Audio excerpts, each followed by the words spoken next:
This video is to help you with page numbering. So I have a document here that has 3 pages in it. And the first page is a cover page, and you do not want a page number on that page. Now we are going to use the auto page numbering that's found in the footer.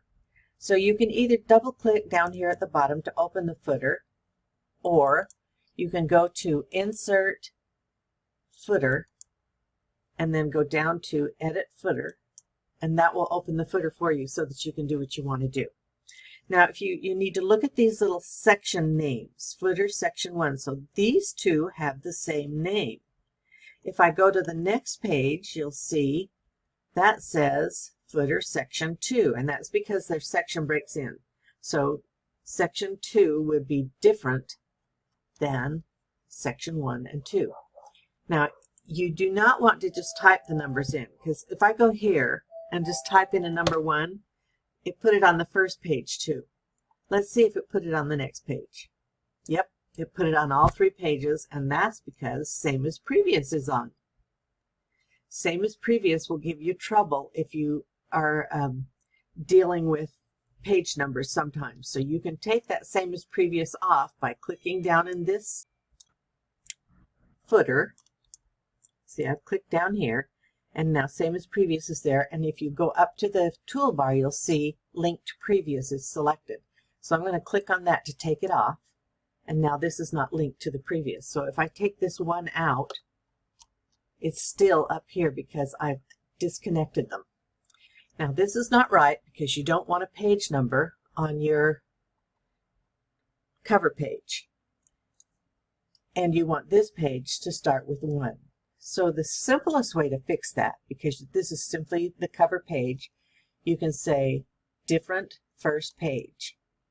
And now this is labeled first page footer section 1, and this is just footer section 1. So now if I put something in here, it did not go in there. Okay, and because I took off same as previous, it did not go here. Okay, so now let me take that out. And what we're going to do now is put in a page number. Now we do not want to type it in. You want to make automatic page numbering so that if you add something to your text, the page numbers will automatically update as well. While you're in the footer and on the page where you want the footer to be, you're going to go to Page Number on the toolbar. And the first thing you'll always do is go to Format Page Number to be sure that it says what you want it to say. You want 1, 2, 3, you want it to start with 1 on this page, so I'm going to click OK.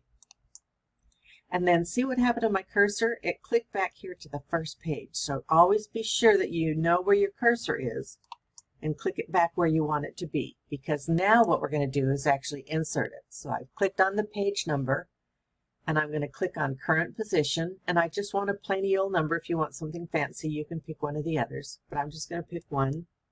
And now I have number 1, and you'll see it's shaded. That's because I have mine set so that codes are shaded. So that is page 1. Now let's go down to the next footer, page 2. And here we're going to click on the page number. And we already know what we want it to do, but let's just check. Yes, we want it to continue from the previous section because we want this to be page 2. So I'm going to click OK. Then see where my cursor went? I need to put my cursor back down into 2. And I'm going to click on the page number, current position, and a plain number. And now I have page 2 here. All right, so now so that you can see what happens to the pages if we added a page of text, I'm going to just click right here, and I'm going to add some bogus text.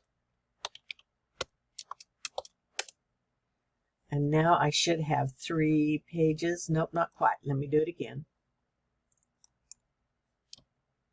I'll just copy it and paste it. There we go. Now I have 3 pages. So now I have no number on the cover page, page 1, let's see what happened here, page 2, page 3. All right, that's the way you do it. It's a simple page numbering exercise.